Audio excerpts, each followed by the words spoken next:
Mina just grinned back friendly. She giggled.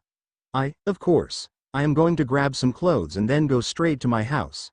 She gave him a thumb up before trying to sprint to her room, leaving Izuku again.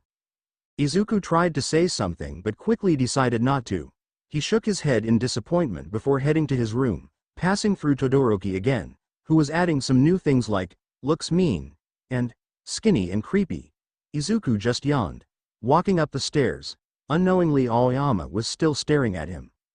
Izuku sighed. He didn't know what to wear. Maybe a simple, normal shirt he usually wears would be good. No, he should wear the Tyrannosaurus bed again. It was cool. But knowing Ashido, she is not Tokage, so she is not a dinosaur fan. But she looks like one thing he could only think of. Xenomorph. That's right, he should wear that. It was a cool shirt and a great concept. Mina has acid and so Xeno. They both look like alien. Luckily, Itsuka bought him a new shirt when she was driving him home, saying that the shirt was her thank you gift. He smiled as he reached his room, opening the door to see his usual All Might collections. He got more figures over time. The posters almost filled a whole wall. Even his dumbbells even had an All Might skin. Fanboy. Izuku, not wanting to waste some time, went straight to his closet to pick his new shirt. After shuffling the whole wardrobe, lifting and throwing same shirts, different texts, he finally found it, the alien shirt.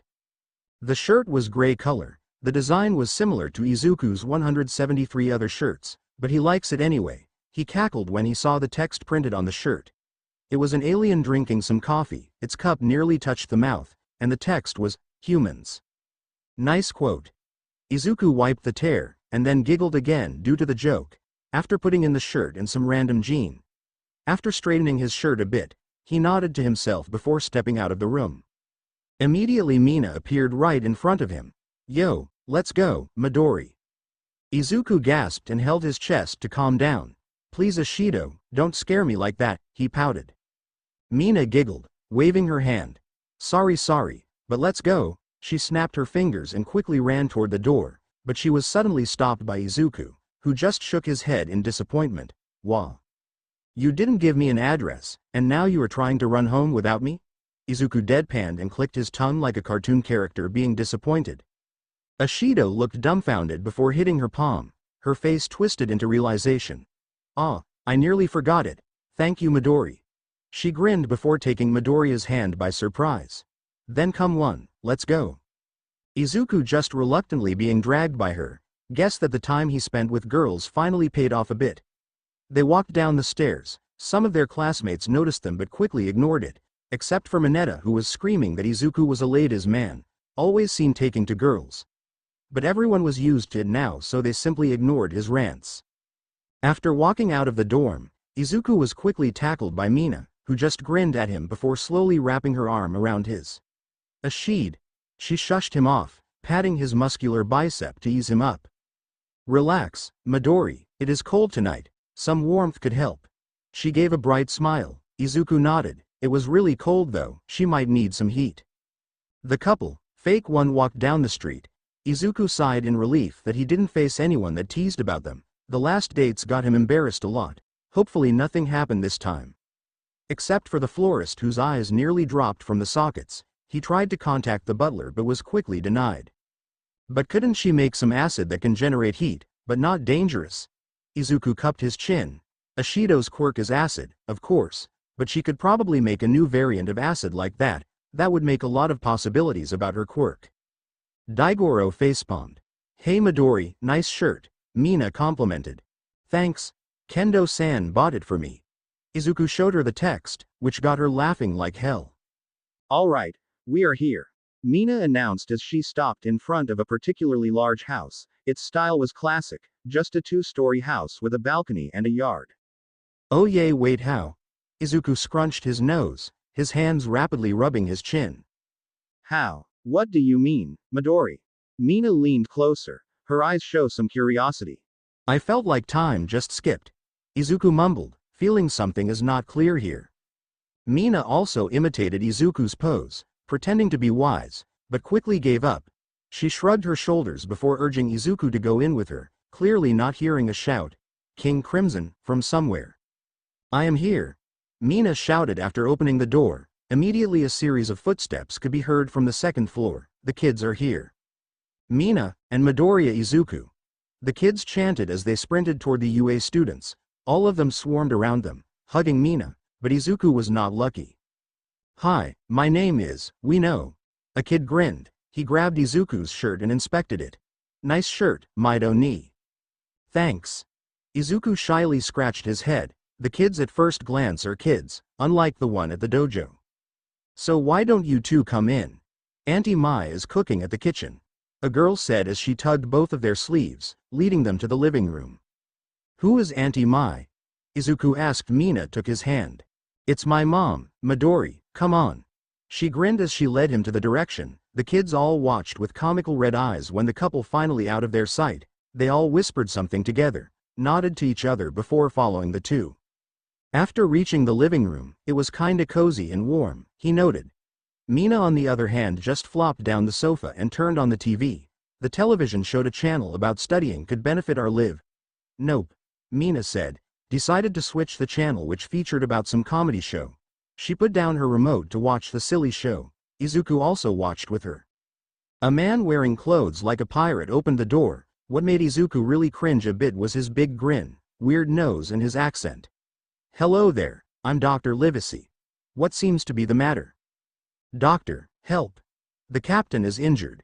The freckled guys informed the doctor, which Izuku found weird because both of them looked like pirates. Livesey looked more like a captain. Injured? Nonsense. He just had a stroke from drinking rum too much. The doctor giggled as he slowly approached the sleeping captain and picked him up. All right, let's rescue this total waste of human life. Mina giggled at the joke, but Izuku just deadpanned. Dr. Livesey opened the door to enter the clinic. After placing the drunk captain down, the doctor pulled the shirt up, revealing some weird tattoos on the captain's body. Enlarged liver, very good. Enlarged spleen, excellent. Livesey picked a hand and pulled out what seemed to be pulse clock, maybe. Arrhythmia, just lovely.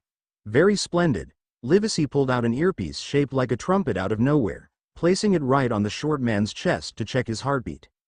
Mina and her cousins laughed at the silly move from the so-called Dr. Livesey, while Izuku was still in shock when the doctor did his dimensional move. How did he pull out the earpiece, like how I do it? Where's Black Dog? The captain suddenly rose, growling at the doctor. Settle down. Livesey pushed the man back to his bed, and he didn't forget to cover him with the blanket. There are no dogs here. The doctor leaned closer to the screen. Remember, if you don't stop drinking, you will very soon die. After hearing this, Jim and the pirate cat seemed surprised. The doctor pulled out a bottle of rum and a skull. The word rum and death should mean the same thing to you. Do you understand? Izuku held his chin, stroking his invisible beard. He is right. Drinking too much alcohol can lead to fatal things like cancer, high blood pressure. It can also mess up your whole organs. He explained, not looking at the deadpanned audience. Goodbye, Jim, my boy. Dr. Livesey roughed the freckled guy's hair before leaving the clinic, and Mina quickly shut the TV off. Ah! The kids all shouted, but Ashido just grinned. Why did you do that? It's dinner time. Then she tried to eat the dinner by herself. This signaled the kids to have some dinner time. Izuku got up from the sofa to go to the dining room, which were conveniently just a few steps away from the living room. He certainly didn't hear what the kids were whispering to each other. Should we let them sit side by side? No, he must be at least a few miles away from her. Really, they would look like a go. No, the rest shouted, grabbing Izuku and Mina's attention, but they quickly shrugged it off. While the kids were bickering, Izuku already sat down near Mina, unintentionally. Mina's cousin saw the scene and was quickly enraged, but they couldn't do anything, so they just took the remaining seats. All right, everyone, dinner is ready, a woman said in a sing-song voice, only her head was only seen at the kitchen. Oh, Midoriya is here? Great, she excitedly exclaimed. Good evening, Mrs. Ashido. Izuku stood up and bowed to show gratitude, and Mina's mother nodded excitedly before excusing herself. Izuku sat down, started talking some stuffs with Mina, who just rambling about everything at the amusement park. She would go with her cousins tonight. He at first denied it, but after a mention of All Might's arm wrestling machine, he changed his mind. Wow, we are going to the amusement park. the kids chanted as they prepared the dishes and utensils. Yes. She grinned. After dinner, of course. The kids' faces lighted up as they heard the promise. They were going to the park, an amusement park, and they finally were given a chance to mess with him in an open space. All right. Dinner is ready, Mina's mother announced as she brought out a very big pot. She stirred the soup using the big spoon. Izuku and Mina leaned closer to the pot with wide eyes. She made some hot pot. Wow. Everyone said at the same time, sniffing some steam to inhale the smell. It was great. A classic hot pot with not too much spice. It also had some okras, Mina's favorite food. Oh yeah, Mina exclaimed, picking up the chopsticks. The hunger was craving her right now. She couldn't wait anymore. Itadakimasu. The mother sat down, also clapped her hands before shouting, Itadakimasu, before putting everything on the pot. She hummed to herself, but she realized something. She almost forgot Izuku's existence. Like mother like daughter. Ah, Midoriya, it is nice to meet you, she exclaimed, handling Izuku a bowl of soup for him. Izuku took it with a nod. Yes, it's also nice to meet you, Mrs. Ashido.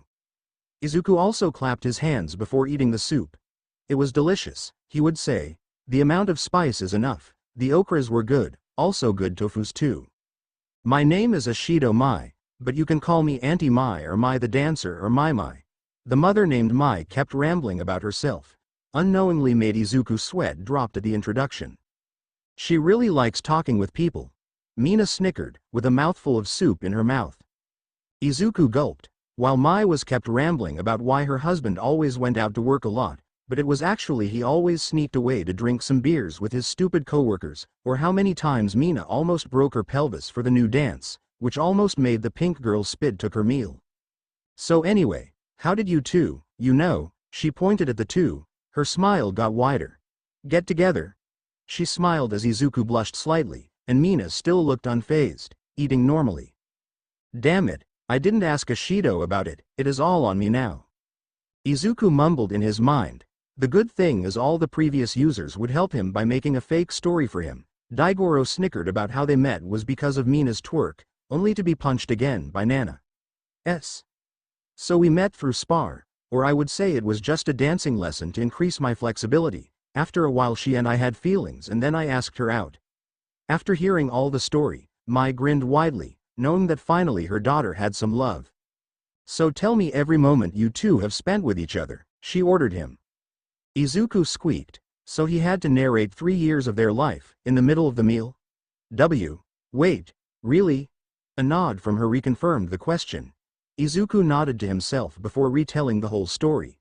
It's all started when King Crimson.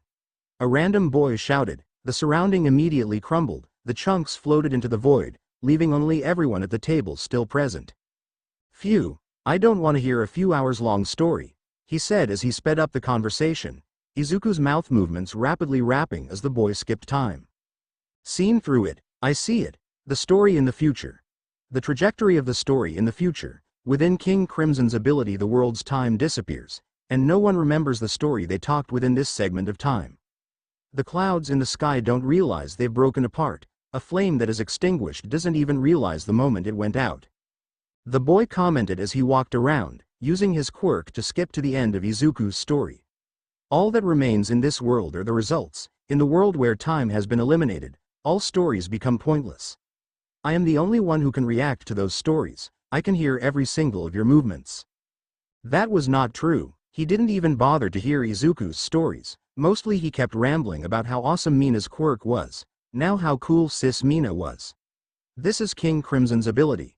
He mumbled before skipping the time to the end of the conversation. And that's how she accepted. Izuku finished his story. It took him 23 minutes to narrate the whole fake scenario, thanks to the previous users who supported him, minus Daigoro being punched by everyone for teasing about inappropriate things. But why he missed something? He felt he completed the story, but at the same time he felt like he didn't complete it. Weird.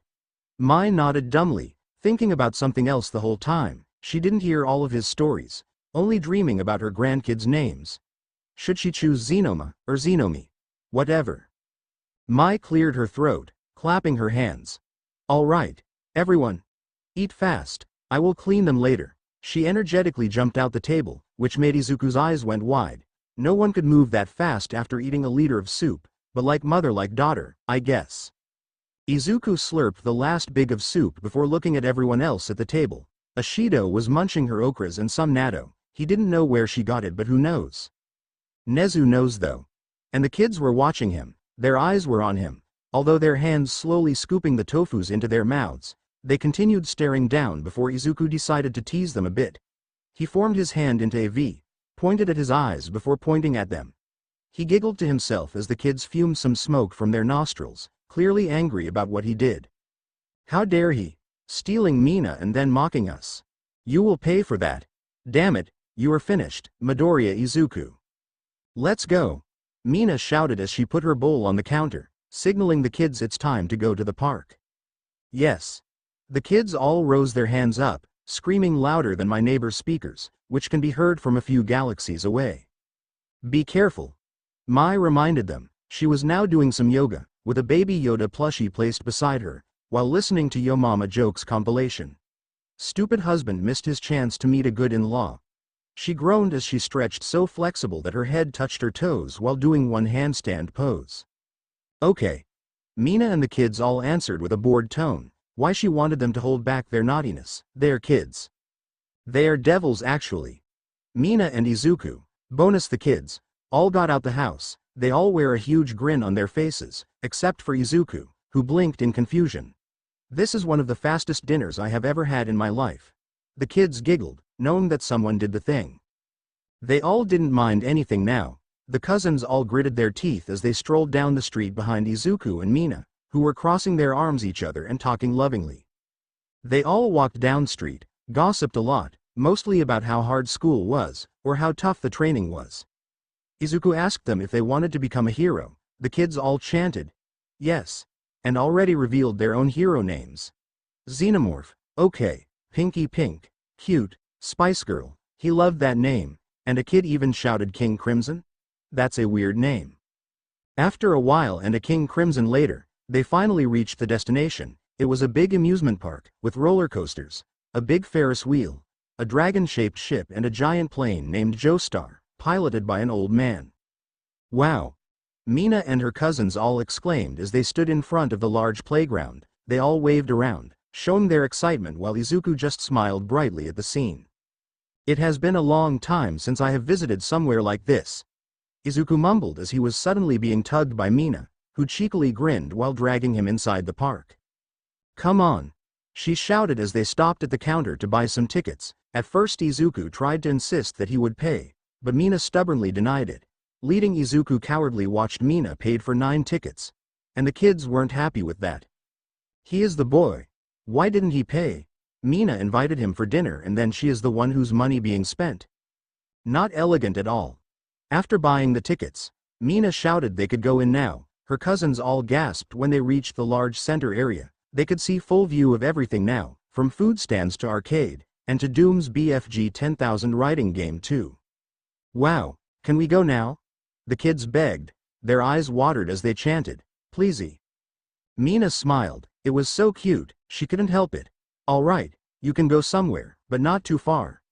The kids raised their hands in excitement. Given by her permission, they all scattered into each place. Izuku smiled as the kids happily picked some random things to do. He turned around to Mina, who already disappeared. What, Mina? I am here, Midori. She shouted with sing-song voice, waving her hand to catch his attention. The boy grunted before running toward Mina, who just grinned, knowing the boy fell into her trap. Great. Let's go in here. Izuku sighed, looking up to see what kind of arcade it was, except it wasn't an arcade. It was an arcade, nothing special at all. But well, he really missed the old game, so he shrugged his shoulders before walking in with Mina.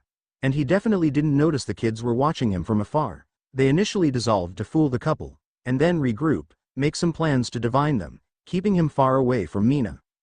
Hey Midori, let's play the alien shooting game. She grabbed the poor boy's hand, leading him to the said arcade game, which featured a classic xenomorphs as the enemy, you being the only alive crew, fight your way out game. I love this game. She exclaimed as she inserted the coins for 2 of them, making the machine to start the game. Unknown to them, the kids were already steps ahead of them. Gather around, let's go to the control room. A guard said that the game is controlled by difficulty depend on how good the shooters is. That signals the staff to increase the difficulty, which means we can manually sabotage it. A boy proposed his idea. The others didn't care about the consequences, so they all nodded, deciding to ruin their game. The kids all sneaked toward the staff room, passing the couple shooting some aliens wildly. Mina continuously screamed as she nearly got killed by a surprise attack from hidden xenomorph, while Izuku just shooting them relatively easily. Her cousins finally reached the control room, but a guard was standing there, so they must choose one to distract. Luckily, a girl stepped out to approach the said guard, who titled his head in confusion when the girl stopped in front of him. "Good evening, little girl. What are you doing near the staff room?" The guard smiled as the girl looked at him dumbly. The two stared at each other before the guard felt something was off, so he decided to ask her again. "What's the problem?" "There is a terrorist planting a nuclear boom at the generator." She pointed at the most populous area. The guard looked up at the crowd before laughing to himself. "No kids, this is not our concern." The guard continued his duty. Not good, he didn't even bat an eye for like 2 seconds. Luckily she made another one. There is a guy who discovered the claw machine winning technique. Code red. I repeat, code red. There is a suspect trying to solve the claw machine. Stop him at all cost. The guard panicked, screaming at his walkie-talkie. He requested for backup, army, or even calling MIB for help. The door of the control room burst open. The staffs looked scared before heading toward the area. A few armed men could be seen running toward the claw machine section, even a few suspicious black dress guys carrying a stick thing following them. That was fast. The kids mumbled as they quite sneaked into the control room. The oldest boy ordered them to find the instruction in the section of the shooting game. After a while, they all gathered around the control of the said game, reading the book before throwing it away. They were planning to do it in their own way. "Firstly, we increase the number of aliens," the oldest said as he recoded the whole program. "Nobody at the room knows how the hell can he do that though. And then, we reprogram the whole health bar, bullets and recoil of player 1. That's awesome. He will lose, which will embarrass him in front of Mina." A girl squeaked with everyone nodded along with her. Izuku was shooting some aliens before his crosshair stuck in one place. That was weird. And wait, why were there so many aliens? What the hell? Izuku asked himself as the alien's priority was attacking him, leaving Mina unharmed. What? Why are they only attacking me, and the crosshair are so glitched? Izuku panicked as the aliens suddenly all attacked him at once, while Mina was trying to save him by killing some. "Dunno, maybe because you were playing too well, the aliens decided to help me." She giggled as Midoriya struggled against the enemies. Izuku sweated, biting his lips as he tried to S1MPLE all the enemies. But the crosshair sometimes even moved up and down continuously, like it was being controlled by someone. The oldest kid sneezed, but he still continued his sabotage nevertheless. The kids all giggled as Izuku was finally at the lowest health. The said boy was sweating profusely, his breaths were uneven, even the previous users were shouting, "Watch out!" every time he nearly got killed. "Hey wait!" Daigoro leaned closer. "What?" Everyone looked at him. "Why is there a goddamn Gojira in there?" All the users looked at the screen of the game. It was indeed showing Izuku was shooting a Gojira in an alien shooting game. "What the hell is thing?" Izuku shouted as the monster was charging its atomic breath. "What the hell did you code a Gojira? It's fun, and I'm gonna add Optimus Pride too. Maybe Muzan in Michael Jackson's suit, or maybe Shrek." Mina watched in awe as she observed Izuku trying to fight Gojira wearing an Iron Man suit and Captain America's shield, with Muzan and his Kazuki moonwalking to damage him, Shrek shouting, "Get out of my swarm," and Morbius said, "It's Morbin time," and then morbed him. "Must be new features," Mina just simple commented. It came to an end when a weird blonde man wearing a green shirt and brown pant levitating himself to the sky. His body glowed as he looked down at them. "It's time to end this." He snapped his fingers, which effectively killed everyone, including Izuku. "And I just used 0.001% of my power." Izuku just stared dumbly at the death screen. Shaggy was still there, mocking him. The green boy silently put down the gun, standing there, and realized this was nuts. What the hell just happened? Was it a glitch?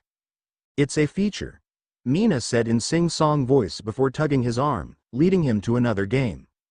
They played numerous games together, but always encountered a glitch, like playing a motor racing game that has Lightning McQueen pushing him out of the road, or playing Donkey Kong but the gorilla was replaced by CJ, who continuously used his endless ammo RPG to kill him, or when he played some fighting game. His literal first enemies were Doomslayer, Kratos and Giga Chad. He checked the name, it was Street Fighter. Phew, those games were fun. Those features are so cool. Mina exclaimed as she walked down with Izuku, who furrowed his eyebrows in thought. When the hell did they add Giga Chad? That dude one-shot him just by posing, not to mention the characters from completely different franchises. But shaking his head, Izuku didn't mind it at all, it was fun after all. Hey, let's try the last game. Mina pointed at the game machine. Izuku looked at the direction to see a dance pad game. She squeaked, tugging Izuku's arm while smiling widely. Please, one last game. She begged him with puppy eyes. Izuku, knowing that puppy eyes are his weakness, so he reluctantly nodded. Okay, you can play it. Mina's face suddenly fell, putting her hand at her hip and stomping her foot, creating a, really, posture. No, we will play it, she declared before pulling Izuku toward the game. The poor boy only sighed, accepting Mina's offer. The girl smiled as she started the game. The screen showed a lot of options for music, and Mina chose Barbie Girl song. The screen then showed option for difficulty, and she didn't hesitate to choose the hardest option. Cracking her knuckles, stretching a bit, she blew her lips before standing in the pad. The screen popped out a go. A bunch of dots appeared at the same time, telling her to stomp fast. But Mina just stomped with a bored face. She completed 23 combos in 2 seconds, that was really fast. Izuku gasped as Mina continued stomping without breaking the combos. 42, 69, 108, 156, 293, 420 combos in just total near 1 minute. She yawned before stomping the last dot. The screen congratulated her with a leaderboard. The newest name went straight up to the top. Izuku was amazed that her scores were 69,420. She sighed, stepping out the pad. It's your turn now, Midori. She told him. Izuku nodded before walking to the pad and starting the game. He immediately chose one of All Might's songs. Mina facepalmed at that. What? Why do you have to be that fanboy? She shook her head. Because it was All Might. Izuku shrugged his shoulders. Mina blew her lips. Whatever. Izuku readied himself before choosing himself the easiest difficulty, but the controller was glitching. It continuously switched to some random options, like Hell, or Dance to Death. Izuku locked on the easy option, but the controller suddenly switched to Psych. That's the wrong option. He squeaked as the screen popped a lot hundreds of dots, forcing him to stomp as fast as he could. Wow! Mina exclaimed as Izuku tried to stomp the pad in haste. Izuku gulped as the screen played Rap God and brought a mic to his mouth, telling him to sing it. Izuku leaned closer to the mic, his feet still doing its job. Suma Luma, Duma Luma, you awesome and I'm a human. Mina gasped in awe as Izuku finally has a use of his mumble. What should his rapper's name be? This attracted everyone into watching Izuku as he danced. He singed, but most importantly he danced and singed at the same time, while the kids all observing him from the camera. Hey, he is nailing it. Can we increase the option or make it harder? No, I have coded it to its hardest now. All of them looked at Izuku, who were stomping, singing yodele, and his hands were playing drums. They switched to an opera song and ordered him to the headspin breakdance while playing the saxophone, which also was done by Izuku. Wow! The lookers and Mina exclaimed as Izuku finally finished his song. The screen congratulated him with scores total of a few millions. The number alone destroyed the whole other scores, including Mina. Wow, that was awesome, Midori. Mina cheerfully complimented Izuku, whose face looked so pale. Yeah. He nearly puked due to the game. Well, let's get some food then, she proposed, leading him out of the arcade section. I will pay. The couple walked out of the section, unaware of the kids following them. Mina bought some popcorn for both of them, chatting with each other about the game experience, mostly about how glitchy the games were, which made the kids all sneezed at the same time. Midoriya, is that you? Someone asked behind Izuku, who turned around to see Shota was standing there with his hot dog in his hand. Shota? Izuku stood up. Midoriya, it's a coincidence to see you here, with Ishido. Nirengeki glanced from Izuku's shoulder. Mina waved her hand to greet him. Are you going on a date? Izuku blushed but managed to calm him down. Yeah, it is like a date, but it is more like a daycare. What? Mina's cousins are here, but we gave them permission to run around, so we don't have to take care of them much. Oh, but don't you scare that they will get lost? Nah. Mina chimed in, munching a handful of popcorn. If a kidnapper called us, he would tell us to take their money and the kids back. Trust me, they are really, really naughty. Oh, Shota just simply said before leaving, but he immediately turned around again. Oh hey, would you guys go with us? Some of the boys are here too. He made an offer to hang out with them. Yeah, that would be cool. Let's go, Midori. Mina ate the last popcorn before taking Izuku's hand, leading him to where Shota was going. But hey, why did she call you Midori? Not Izuku or Izu or anything else like that? Shota suddenly asked. Couple only call each other by first name or cute nickname. Judging Mina, she would have some cool names for him. Because it is much cuter. Mina chimed in again, her cheeky smile still on her face. Midori means green, and green is cute, so I chose Midori. Oh. Shota nodded. Midori is indeed a cute nickname. Izuku's features were all green, so that makes sense. After a while walking to the group of Nirangeki's friends, they all agreed on the first game, the roller coaster. After the previous visitors exited the train section, they all got in the train. The boys grinned to themselves before making 2 seats only for Izuku and Mina. The staff readied to start the ride, but was stopped when a bunch of kids told him that some staffs from earlier hadn't found the suspect yet. Upon hearing this, the staff jumped down to find the cheating man. That was easy, let's go. Do you know how to operate this? Why do you have to learn when you can do anything you can? The oldest kid grinned as he started the ride. The train slowly accelerated itself, which made everyone on the train screamed in delight. But the kids quickly reprogrammed the whole system, making the train go even faster than it should. This is cool. Mina shouted as the train going around with an incredible speed. The boys' screams of delight slowly turned into scream of fear. They all hugged each other for their lives. That is not cool at all. Sen shouted as he hugged Kosei for his dear life. Not good, not good. Rin clutched his seatbelt. How irresponsible the staffs are. Jirota calmly stated, enjoying the wind. Shota cowardly hid under the Beast Boy. Ah! Izuku screamed as the roller coaster reached the highest place, but instead of falling with incredible speed, the train suddenly stopped, which made Izuku sigh in relief. Phew, we are safe now. But wait, how are we going to get down? Yosetsu deadpanned. The group went silent, looking down. They reached the highest rail of the whole park, estimated more than 100 meters. The kids grinned to themselves before accelerating the rail, which made the train to go again. Ah! Everyone screamed in fear, except Mina and Jirota. The roller coaster dropped from the highest point with an incredible speed. They quickly got back to the starting point, but the kids still sped up the train, which repeated the process multiple times. We are gonna die for real. Eventually, the madness was done. All the boys quickly took the stop to get out the damn train. Hey, let's go it again, Mina excitedly shouted. No. The boys all answered her at the same time, which made Mina sad a bit, so she dropped down her head. Ah, this place is haunted. Rin mumbled. No shit. Izuku agreed with him. Well, if there is ghost, I hope I can take a picture of them, Sen exclaimed. But isn't Yanagi a ghost, technically? Shota asked him. Nah, she was more like an emo girl dresses like a ghost. Awase mumbled as he walked down the stairs. Jirota fixed his shirt, stepping out of the train. It was a good ride, gentlemen. I hope we can do it again. Everyone deadpanned at him. Anyway, let's go at another one, Midori. She tugged his arm, walking down with them. They tried many games, like car crashing. It went downhill when the kids messed up. Izuku's cart went wild and hit everyone else, almost sent Izuku out of the play zone. Or some Ferris wheels stopped during the ride, or the BFG ride had some demons waiting for them, real demons, but no one knows where they came from, except for the kids who summoned them by making a deal with Devoth. Man, that was chaotic. Sen grunted, but it was fun though. Shota smiled.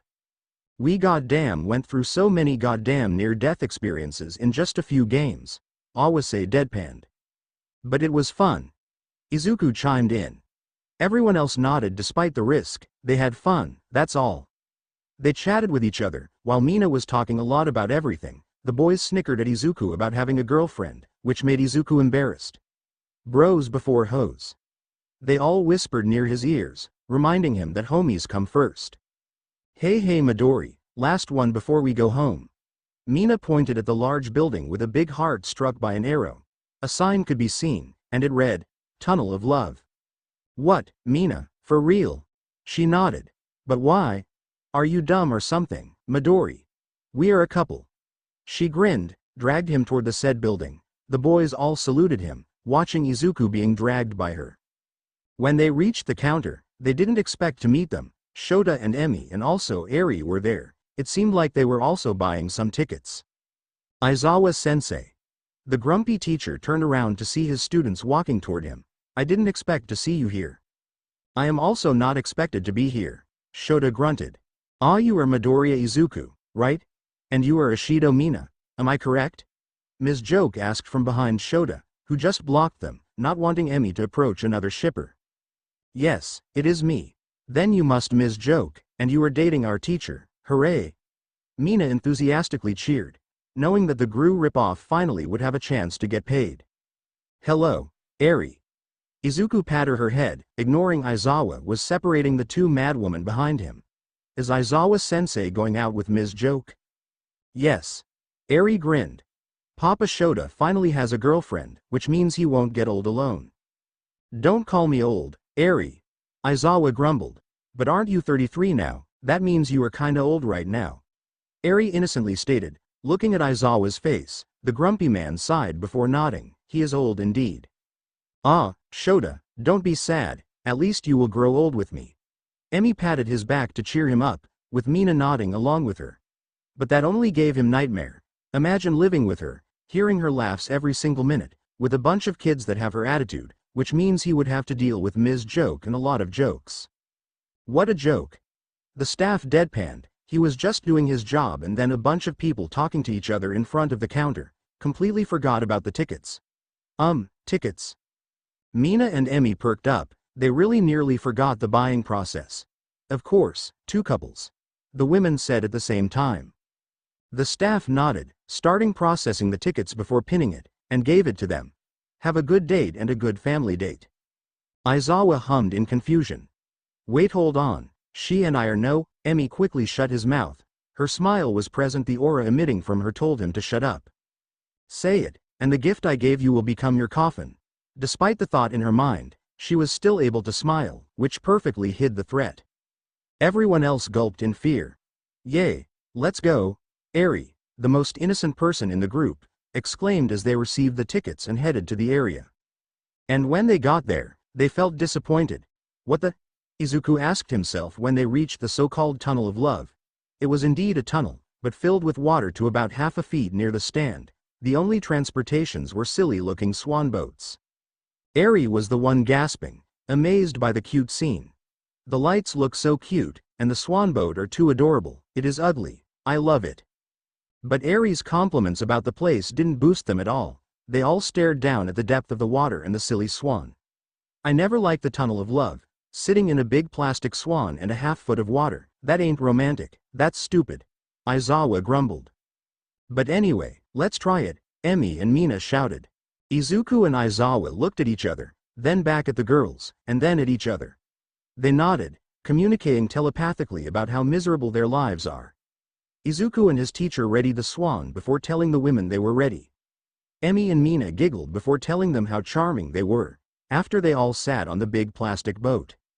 They all hopped in boat, paddling the boat with a big sticky stick. Izuku and Aizawa were the boatmen of course, while Mina, Emi and Eri were watching the light with awe.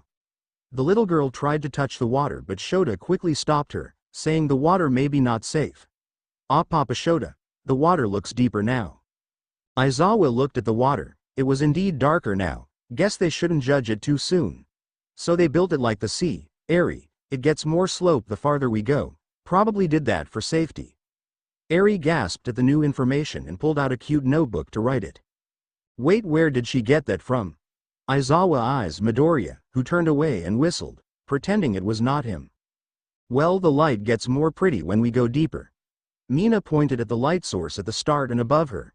The transition went from light pink to purple, and Izuku also noticed it gets more properly decorated deeper. Guess we shouldn't judge a book by its cover. Izuku rubbed his chin, while Mina yawned. Books, boring. Eri shook her head from other boat, pouting. No, books are cool, I like books that help me to sleep. She giggled when Mina suddenly sprang to life, eyeing her with her black sclera. Then have you read a physics book? Yes. Mina made a face. What, you are just 8. The pink girl exclaimed as Eri kept giggling. In reality she did read it but fell asleep in just 2 seconds. But she did read it anyway. Izuku and Shota kept going, deeper and deeper into the tunnel. The green boy felt like someone was watching him, or were if he was right. The kids all hid under the big rock, casually eyeing the couple. They didn't really mind the grumpy man and a female joker, or a white-haired Nezuko on the other boat. They are going into the kiss zone, should we stop him? How? We can't reach them, it is a big and deep pool, and we can't swim. How about him? They all looked at the tallest. What? Can you swim? I can, but I can't swim without being spotted. The light will reflect against me, so they could see me with ease. He explained. Everyone sighed in disappointment. So that means we can only watch them from afar? Everyone nodded. Oh well, then we can only do that then. They all quietly sneaked along the rocks, following the couples. After a little more, they reached what seemed to be the large room for stopping. Mina wowed as she watched the light. It was too sparkling. The surrounding was decorated magnificently. Lanterns were floating around their boat, creating a beautiful scenery. Wow! Mina and Eri gasped as they observed the scene. Emi was eyeing Shota with seducing eyes, and Shota quickly killed all of her imaginary by a... No, they couldn't do it here, not in front of children. Well, the scene was nice. Someone said from afar. Izuku furrowed his eyebrows at the voice. It sounded similar. I know, right. Thank you for bringing me here, the woman said. Her voice was too similar to his mom.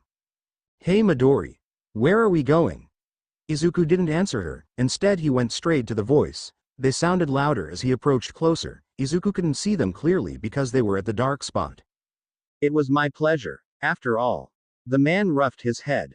The green-haired woman smiled as they slowly leaned closer and closer. Their breaths hit each other's lips. This is it, the moment they wanted for 2 long years. Now finally their lips could touch. They could declare their love here.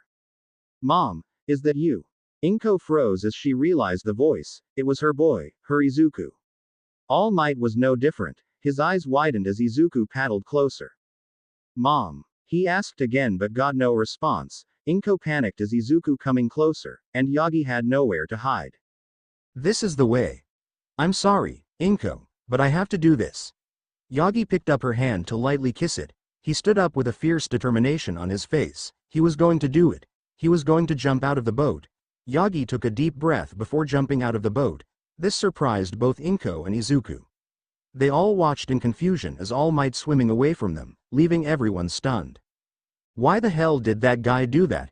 Mina asked. All Might swam away from there. It didn't took long before the couple noticed Inko, who squeaked upon seeing Izuku with another girl. She only did that to hide her embarrassment. Oh hi, I'm Izuku's mother. She waved her hand at Mina, who waved back enthusiastically at the mother. So you do have a girlfriend? I'm so happy. Why did you call her my girlfriend? Izuku deadpanned. Because the tunnel of love only allows couple. Her eyes widened, looking at Izuku, who just staring at her with doubt. Yes, they only allow couple, and why are you here? Inko gulped. How should she explain this? Maybe telling him that she just went here alone. Bad idea, Inko. Or should she say that the staffs know her before and they let her in? No, that's a kinda dumb explanation. Leaving Inko no choice left, she slowly took the paddle before smiling at Izuku. I have some other works to do. Wait, you didn't in?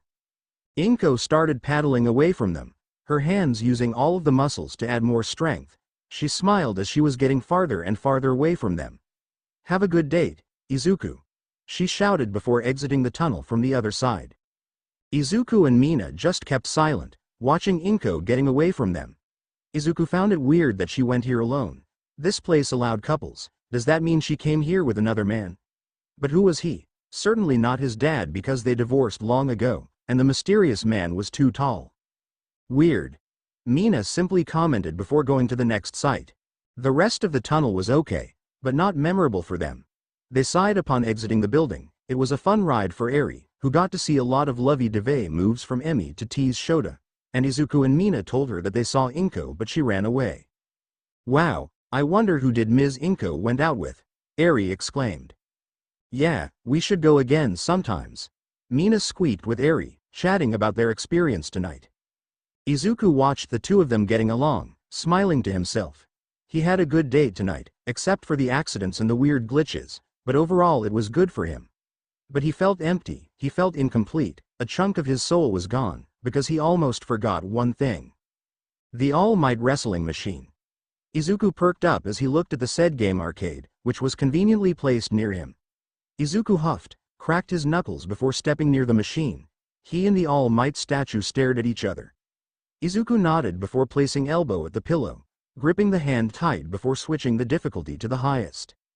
The hand violently tried to outpower him in just nanoseconds, but Izuku still held his group, keeping their hands balanced as he tried to shove the hand down, but it was made of machines, and machines don't feel tired. Mina watched in awe as Izuku was struggling against the machine.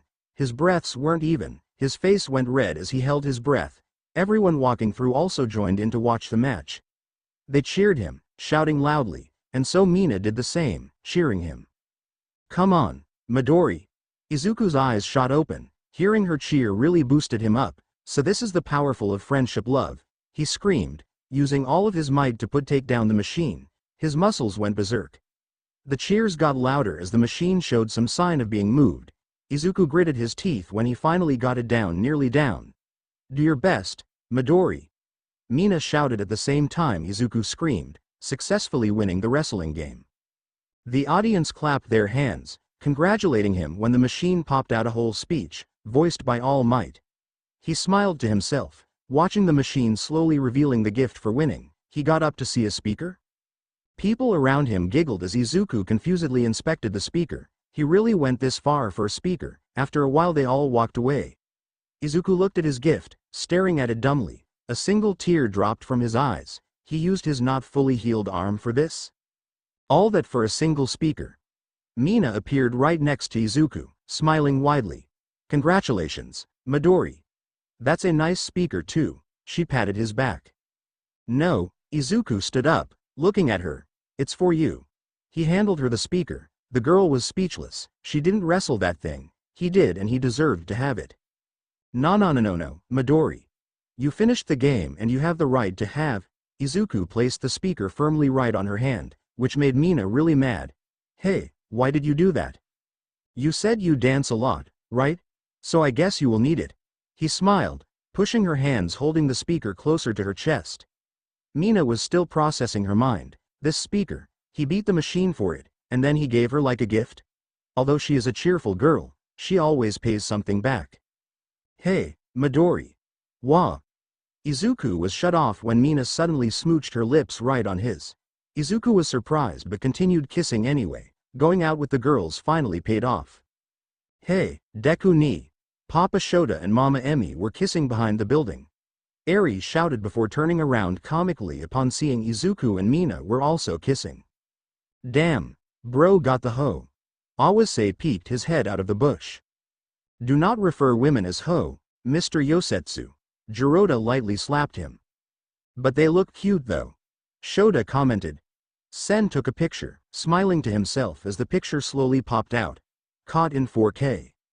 Hey, can we have that picture? The boys turned around to see a bunch of kids standing with their hands opened. Can we have that picture? No, Sen replied coldly. The kids grinned. No is not the answer for us.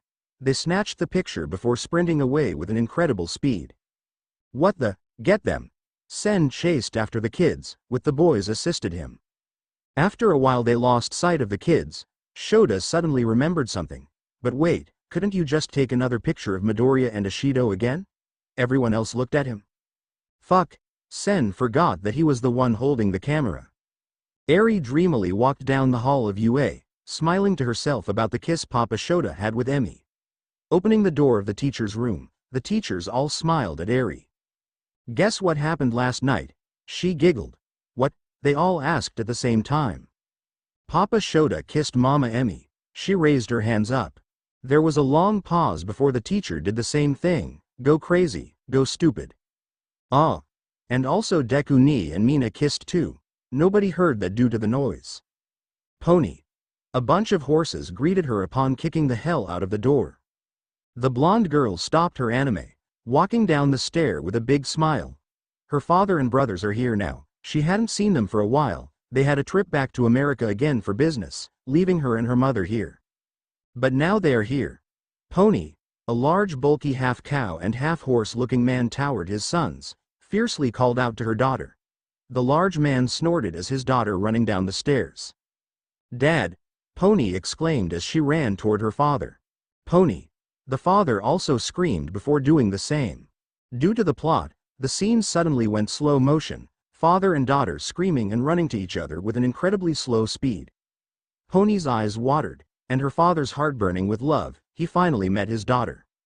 P-P-P-P-O-O-N-N-N-Y-Y-Y-Y. Her dad screamed her name in slow motion. D-D-D-D-A-A-A-D-D-D-D-D. She smiled as she finally reached him.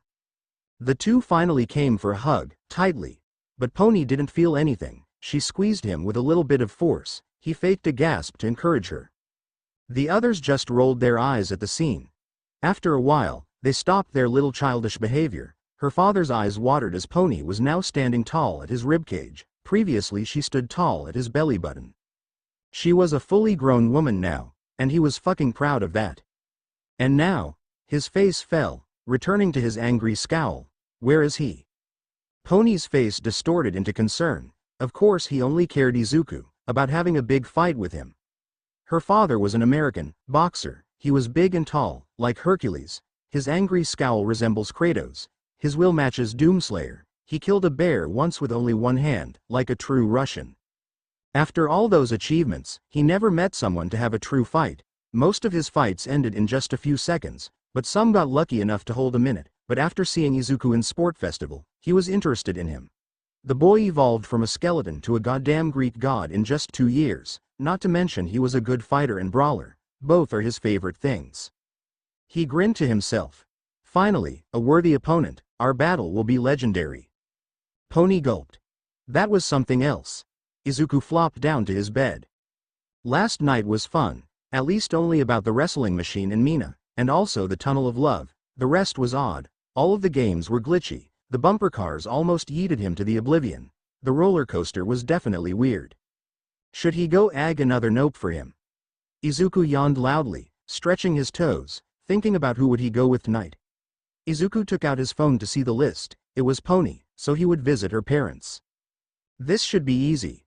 Go with her, meet her parents, talk and then go home. Izuku huffed, letting a long sigh. Pony was a cute girl. He suspected that her parents would be kind too. Hopefully he wouldn't die today. Hopefully. Izuku looked at the table near his bed. A thin mite figure was standing. He really liked that. His idol posing in his weak form. His mom brought him the figure, although she didn't meet him directly. Speaking of his mother, why the hell was she there? If he was not wrong, the tunnel of love only allows couples, and how did she get in? He tried to call her today, but she just said some gibberish before hastily ending the call. He was confused. Who did go out with her that night? Was it his father, or was it another man she recently dated? But none of them makes sense. A question for another day. A knock from the door woke him up. Hey Midoriya, come down here, we will play some. Wanna join? It was Ojiru. Of course it was Saturday today. Of course they would make a game night after a busy week of hero training. Okay. I will come. You guys go ahead first. Izuku tiredly answered, after hearing a yeah from the tail man. The green-haired got up lazily, his hands and legs shaking as he collapsed back to the bed again. Never mind, sleep first. Dude, that is not manly at all. A voice whispered into his ear. Izuku's eyes burst open, panicking about how someone got in. It would be worse if that was a villain, or worse it is Toga Himiko, but that doesn't make sense because she was caught and imprisoned. His hand formed into a fist, ready to strike the intruder. Upon turning around he saw Kirishima? The red-haired boy grinned, showing his sharp teeth. Yo, Midobro, why did you accept Ojibro's offer? and then fell into sleep. Breaking a promise is not a manly at all. Kirishima punched Izuku's chest lightly. I'm sorry. Izuku whimpered. Kirishima laughed, patting his shoulder before wrapping around it. Nah man. Let's go down. Izuku nodded before walking side by side with Eiichiro. The two walked out of Izuku's room, although the green boy still wondering about how Kirishima got in his room. There was no sign of breaking in. The windows were still intact. The front door wasn't opened. Just how? The power of manliness did that. Ah, Midoriya, we're playing Uno. Come join. Hanta waved his hands when Midoriya and Kirishima finally showed up. Izuku nodded, giving them a thumb up. It's Saturday night. The girls of 1A must have gone for a girl night, leaving the boys doing whatever they want. Izuku noticed Bakugo and Todoroki were also here. Sure, they opened up a lot, often hanging out with them. Bakugo was more friendly but certainly still an angry Pomeranian. Todoroki being a more calm and reasonable Zuko. Alright. Let's start, Eiichiro screamed before Denki spread the cards on the table. Everyone else shuffled with him. After a while the electric user accumulated the cards into a big pile, shuffling it again before dealing them. Luckily, Denki bought 2 sets to fit 14 boys, so each boy had 7 cards, leaving the rest into the middle of the table. The boys did the rock paper scissors. After a while Koji won the hole. He timidly started with blue 2, with Iida seriously placed a blue 9, and then the game went on. It was nice, of course. Hanging with them, playing with them, it was like a pure, relaxing thing to do after studying. Kirishima screamed a yellow reverse card, forcing Shiro to take a turn. Todoroki playing it nicely, except Bakugo. What is this game? Are you fucking serious? Give me a goddamn green card, the explosive boy screamed as he aggressively picked a card and then another one, making everyone chuckled. Fucking motherfucking finally. Bakugo grinned as he finally picked a green card before slamming it on the desk. Mezzo played a green reverse card, returning to Katsuki's turn. Fuck. I don't have a green. Bakugo screamed before continuing searching for green again, making everyone burst into laughter, watching him still suffering about the damn card. After a while, he finally found the green card again, and no one dared to use the reverse card, as no one really knew what would happen. Mineta looked at his cards in the pile. The color he's supposed to place is yellow, since he didn't have one so he had to pick. After picking one, the grape looked at the card, saying, "Respect women or draw 25. Minoru read the card, looking at his friends, who all grinned at him. This is the moment that could possibly redeem Mineta, who was a pervert. Sato looked surprised but smiled. Iida pushed up his glasses. Ojiro nodded with a friendly smile. You can do it. They all chanted, encouraging his friend to do the wish. Mineta was dumbfounded. They really had trust in him. They really knew that he could be fixed, redeemed and better. Everyone? He started to tear up, looking at his friends. Could he do it? No. Mineta slowly placed down the card, and his right hand slowly moved toward the pile, trying to pick a card. This action surprised everyone. Everyone's eyes went wide. They trusted him. They trusted Mineta could be a better person, and now he was betraying them. Izuku gasped. Yuga shook his head in disappointment. Denki yelling and Todoroki slurping his soba. Stop, Mineta. Don't join the dark side. He is succumbing into the endless lust. I trusted you, Mineta. Everyone watched in horror as the grape boy took exactly 25 cards into his deck, face still keeping its neutral or dumb emotion. Let's continue. Everyone, he seemed to ignore what happened earlier. Kirishima held his fist, gritting his teeth. That was not manly at all. Everyone was either sad or angry at him, but they continued, nevertheless. After Mineta's turn, Iida was the next to pick. He unfortunately picked a card that said, "Ask someone who is Putin." The blue-haired boy raised his eyebrow at that. Of course everyone knows him. What did it say? Todoroki asked him. It said, "Ask someone who is Putin."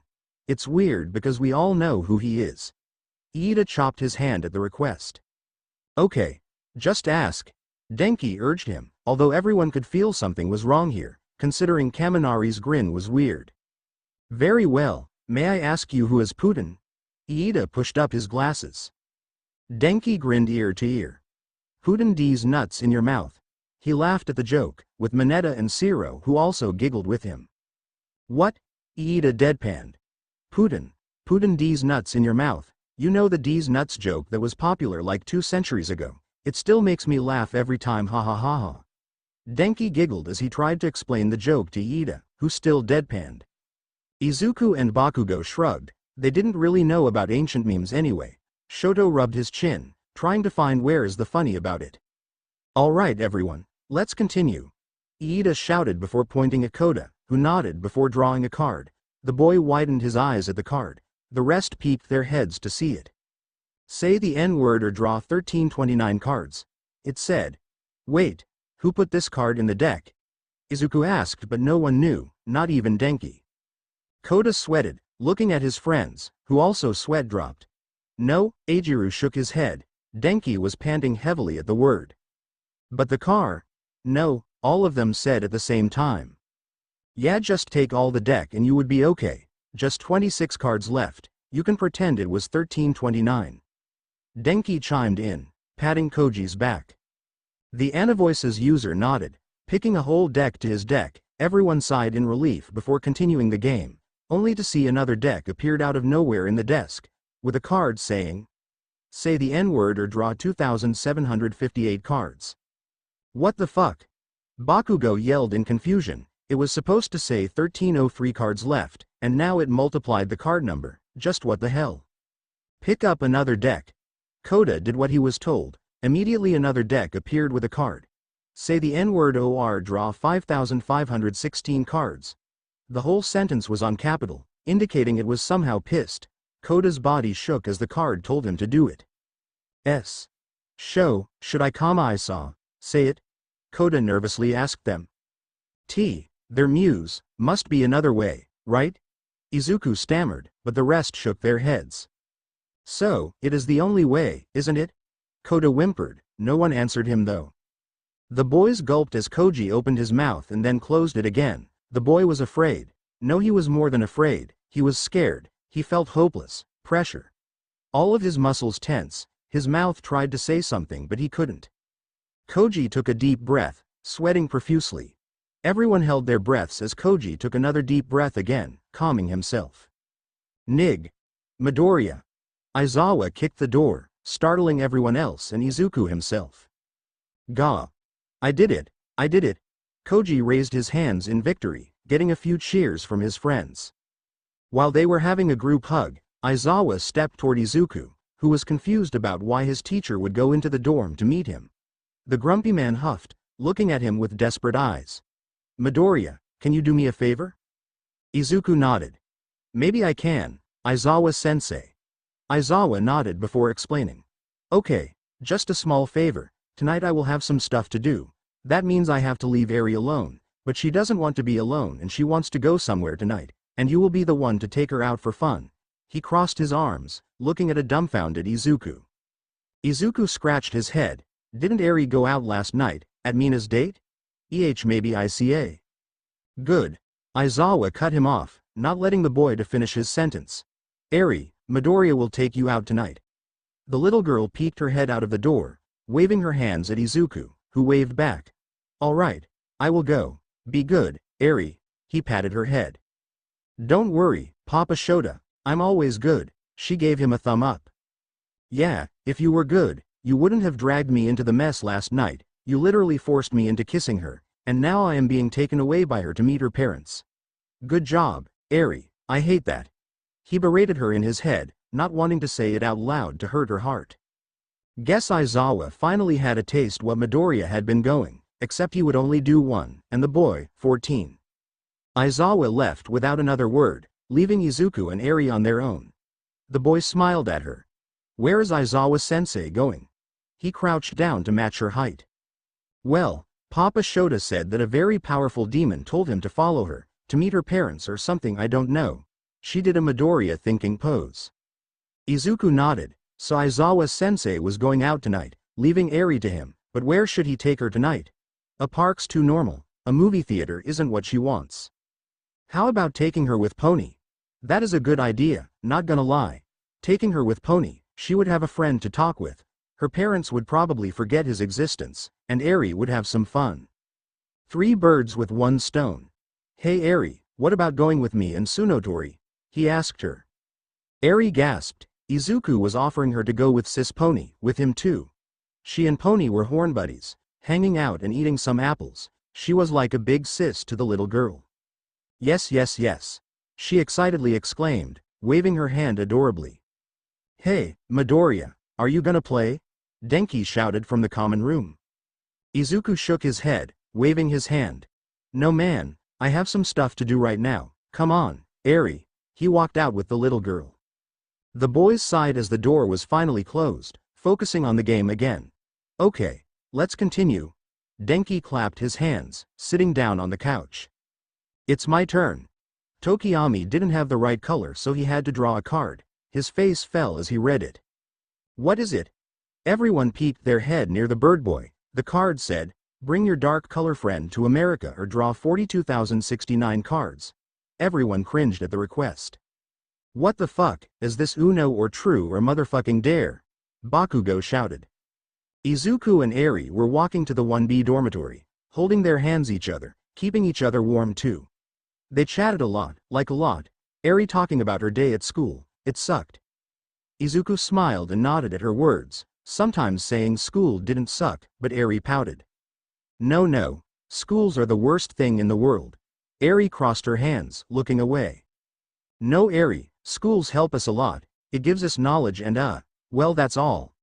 Izuku tried to convince her but failed. Eri smiled, snapping her fingers and pointing at Izuku with a cheeky smile. He just proved that schools suck, and it really sucks.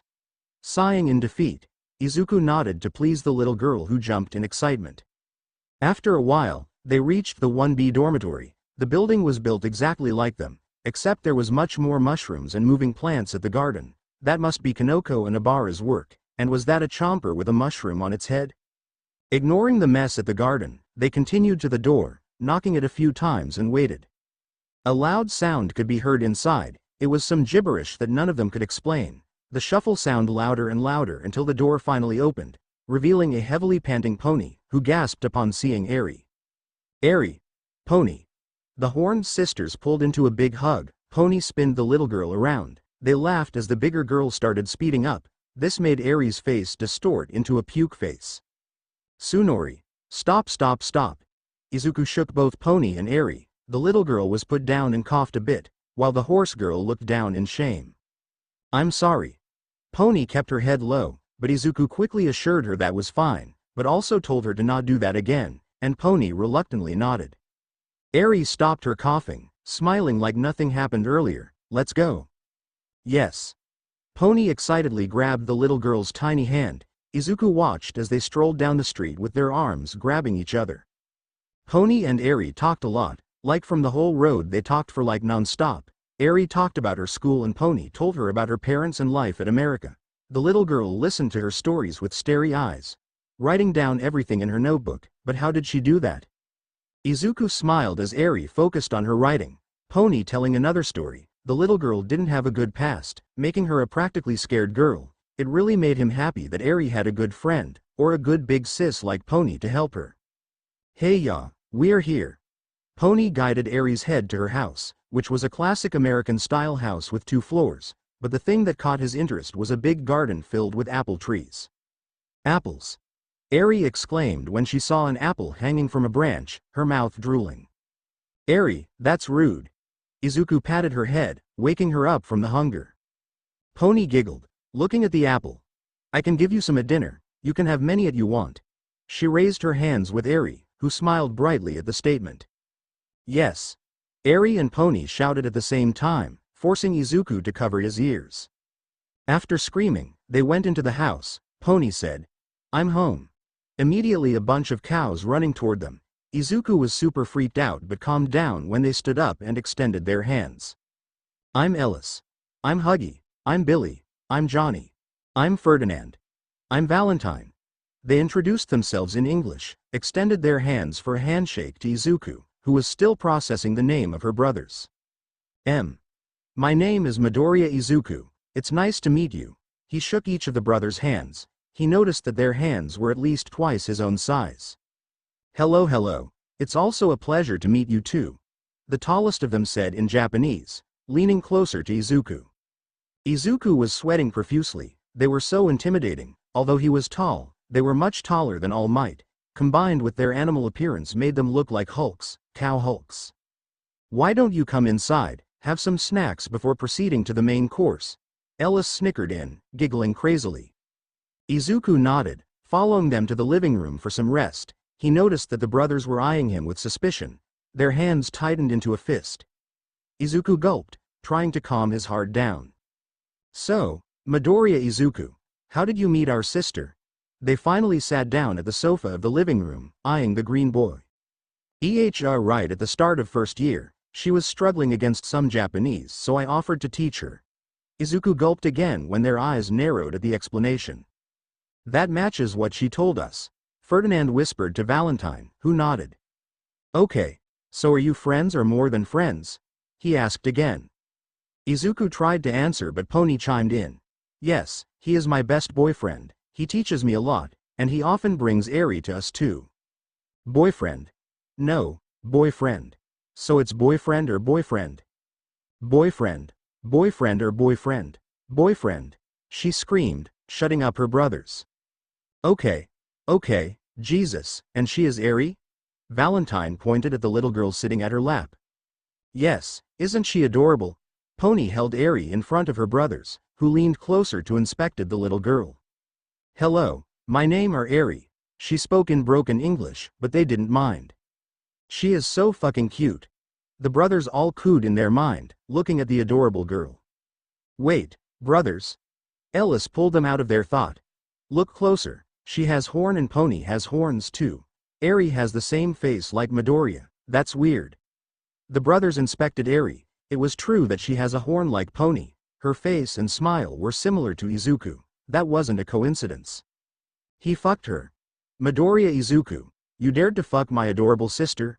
They all screamed before readying to punch Izuku. No. Izuku tried to block their punch.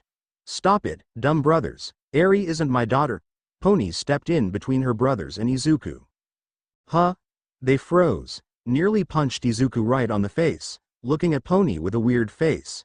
So, she is a sister to me.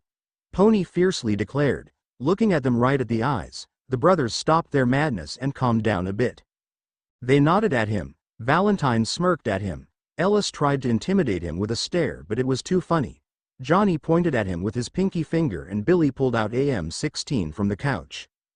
Average American family. You? Valentine pointed at him, making Izuku flinched. Introduce yourself. My nom, speak English, he yelled. My name is Midoriya Izuku. Or Izuku Midoriya if you speak in English order. I'm currently 18, and I'm gonna graduate UA in a few more months. I want to be number one hero because I love All Might. I own about 132 figures of him and I. Izuku rapped a whole essay-long introduction about him, with vocabulary still on average because he learned English mostly through All Might's interview in America. While Izuku was introducing himself, everyone else just deadpanned, looking at the poor boy. Johnny yawned at the essay-long information. Valentine and Billy just fell into sleep, only Huggy, Ellis and Ferdinand listening to him with interest in their eyes. That's all. Izuku let out a breath after introducing himself. Damn bro, that was a good one. Ellis gave him a thumb up, which relieved Izuku. Yeah man. Ferdinand also gave him a thumb up. Huggy smiled, patting Izuku's back. Wow, didn't know you can rap in English. Pony exclaimed, hugging Izuku. Billy suddenly woke up just right after Pony hugging Izuku. What are you doing? He pointed the gun right at his face. Izuku couldn't find his word. He must find an explanation or a bullet will be on his head. Think Midoriya, think. Suddenly Eri stood up between the gun barrel and Izuku. Her forehead touched the muzzle. This surprised everyone, including Izuku and Pony. Eri huffed with a big frown, glaring at Billy. Don't hurt Deku ni, she fiercely declared, T-posing to assert her dominance. Everyone was either stunned or too surprised to do anything. Huggy and Ellis tried to console Billy, who still kept his gun at Eri's forehead. Move, or you will be moved. Billy spoke in Japanese, which could make her understand what he was saying. No, Eri denied. Well then. Billy smirked, his finger slowly pulling the trigger. Ellis and Huggy tried to stop him but failed. Good night. Bang. Eri closed her eyes tight as the trigger was pulled. This is the moment she would repay everything. Like Deku Ni saved her at Overhaul's hideout, or when he helped her to forget her pain or past, helped her to be a girl, not a lab rat. And she finally got her chance, except she felt nothing. Eri opened her eyes to see Deku, who was currently holding the barrel and lifted it up. It seems like he saved her again, but they saw no smoke, no loud noise because it was a fake gun. The M16's muzzle popped out a flag. Bang. Some confetti even launched out from the gun. Billy laughed and the rest followed suit. That was a fake, boy. Aw man, I can't believe I fell for it again. Well, except for that time Billy actually used a real gun. Yeah, but I lived. Izuku and Pony were silent for a while, watching the brothers laughing about the fake gun. The students looked at each other, shrugging their shoulders and chose to ignore them, while Eri was disappointed because she missed her chance. The door was suddenly kicked open by someone again. The large man from earlier snorted, inspecting the house. He immediately screamed in surprise when he saw another pair of red drips and a cute pair of cat shoes. He decided to calm himself, because it was inappropriate to SC. Midoriya Izuku, finally you are here now. He screamed the top of his lungs, shaking the whole house with only a shout. Everyone at the living room flinched, looking at the destroyed door, the stomps getting loud and louder until it stopped, and the bulky man peeked his head to look at the room. Midoriya Izuku. He hissed upon spotting the green boy who was confused and scared of him, while the tall man kept staring at him. Izuku decided to break the awkward silence, so he stood up to introduce himself.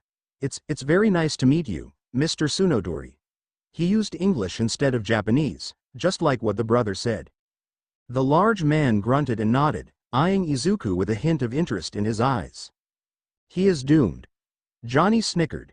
Izuku was afraid but he tried to be friendly, so he extended his hand for a handshake. My name is Izuku Midoriya. I am Pony's friend. His body flinched hard when the man smashed his hand into Izuku's, sending a shiver down the poor boy's spine.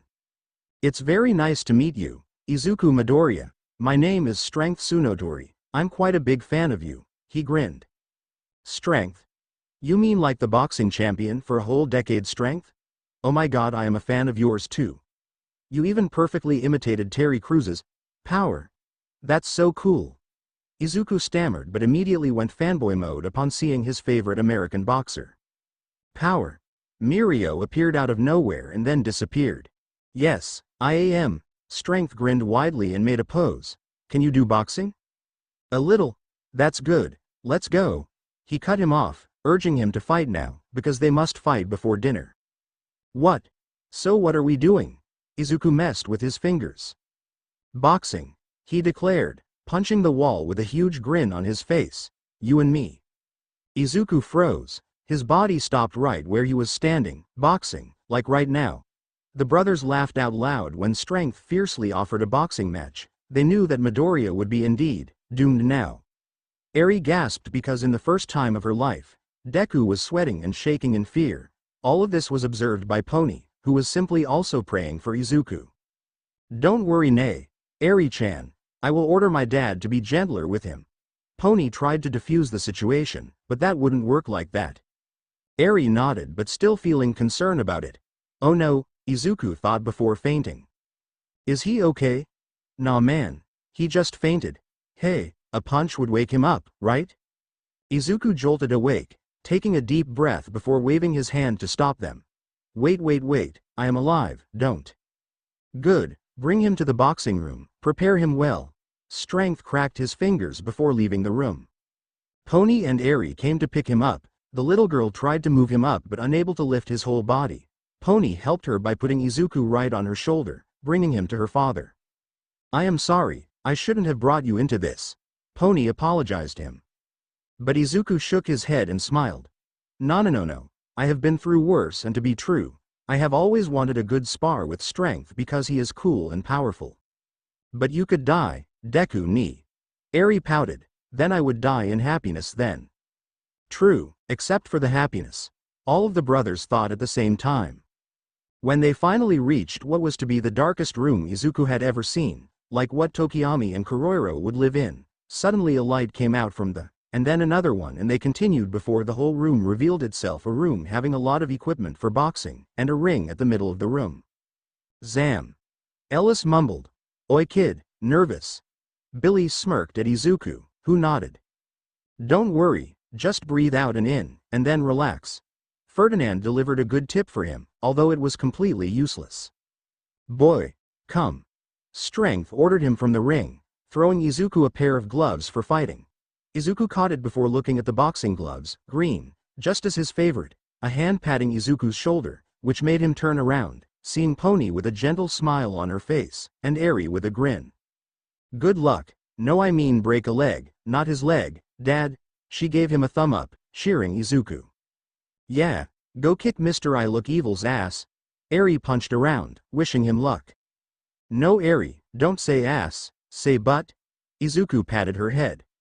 Then kick his butt until he begs like a child. She grinned evilly, which was scary for Izuku. Yeah. Izuku nodded at them before stepping into the ring with Strength. And also pray for your life. Ferdinand mumbled his best advice ever. Strength grinned when Izuku finally stepped in the ring, already taking off his shirt, cracking his neck before putting in the gloves, looking at the big man's eyes. May I ask, are there any rules? Izuku asked him after testing the gloves. Strength smirked, raising 3 fingers up. No below the belt hit, no behind head hit, and no holding back. Izuku sighed, nodding. So, quirks are allowed? Boy, my quirk is a mutation. It always activates, so I just want to play fair. Izuku nodded, moving closer to Strength, patting their gloves together while Strength was still staring at his eyes, watching how he moved to make an easier way to defeat the boy. But Izuku also realized his intention, so he tried to make a plan to defeat him fast, because he certainly didn't want to repeat that mistake again. Izuku didn't want this to be a second Hikuji spar. Alright. Midoriya, may the best man win. Strength got into his fighting stance and started hopping closer to Izuku, who also did the same thing before circling the man. Strength bobbed around to distract him while moving closer to Izuku and quickly punched him, but the boy already blocked it with his left glove. Strength grinned before tried to punch him again right on the guts, but Deku already knew thanks to Danger Sense, dodging it and punched Strength right at his ribs, but it certainly did no damage considering he didn't flinch. Yo, good punch though. Johnny complimented before munching his popcorn. Yeah, did I ever tell you about the time my buddy Keith? Oi, shut up, Ellis. Billy facepalmed. Hey, I want to hear that too. Ferdinand chimed in, and Ellis just started telling his story. Oi, no talking. Billy snapped his finger. Don't lose, Deku ni. Eri clenched her fists. Back to the fight. Izuku was having a hard time of constant blocking and attacking. Strength was truly a formidable boxer who had never tasted of defeat before. The green boy tried to uppercut him, charging one for all to add more force, but Strength saw it all, knew it all, so he did the unexpected. He twisted his torso down to the ground and punched Izuku right in the stomach, effectively sending Izuku to the net. It fortunately kept him still on the ring, but he still had to face Strength. Gotta say, I am quite impressed, but only 24 seconds have passed now. You still didn't even make a bruise on me. Strength taunted, walking closer to Izuku. Shit, gotta find a weakness. Izuku tried to get back up while thinking a way to defeat him. Wait. Strength is a combination of horse and cow, that makes him practically an animal, if he is not wrong. A horse has really powerful and fast legs. That explains why Strength moves so smoothly. Cowhide is much heavier and thicker than horsehide, and horsehide is more durable. They were a deadly combination, but they always have the skinniest area. His side belly and décolleté. That's right, even his skin was thick, but he still has human biology. That's his true weakness, his weakest area. If he punched correctly, he could potentially stun Strength. It could give him some time to knock him out. Izuku grinned, got back into his fighting stance again. He challenged by patting his chest fiercely. Strength was definitely more than excited when Midoriya got back to his feet, smirking widely before dashing toward him again, but this time Midoriya dodged and tried to punch his belly. Going for that, I want to see you. Strength grinned internally, deciding to let Midoriya to hit him once. When Izuku's punch got near him, he suddenly changed the direction for the jaw, uppercutting him. What?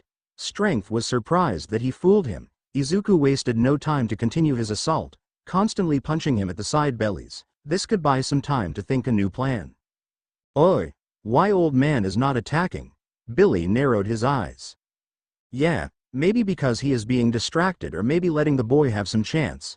Johnny clicked his tongue. Or maybe the boy was too good. Ferdinand's statement raised a lot of eyebrows. Of course. Pony and Eri agreed. They believed that Izuku was simply a good fighter. Izuku grunted when delivering a good punch right in the shoulder, although Strength didn't flinch when he did that.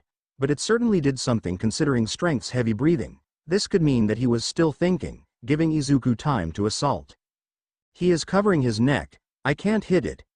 Izuku frowned when Strength suddenly used his forearms to block the boy's hit. The large man laughed before throwing a punch so hard that it almost sent Izuku through the ceiling, even though Izuku already charged 15%. Wow! The audience was aghast, watching the poor boy still keeping his blocking posture while in the air. Izuku landed with a grunt but quickly stepped up again, only to be punched right in the face. Oh! That was his final thought before Strength's fist impacted his gloves. Izuku definitely was lucky to block it in time, but such powerful force was enough to launch him to sky again.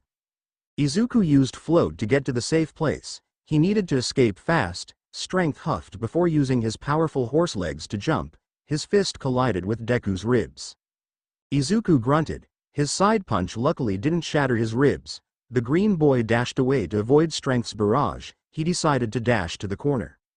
Knowing that Izuku finally moved to the corner of the ring, which could give Strength some advantage in pinning him, the large man ran toward Izuku, who already held his hands to block Strength's punches, but the man went for another punch at the ribs again, but Midoriya quickly punched him first to negate him. But Strength shrugged off the painful punch, continuing his assault at the boy, constantly punching him to exhaust him. Izuku tried to duck his punches, but Strength already knew it, so he tried to punch faster, more aggressive. Not good. I can't get out even with one for all.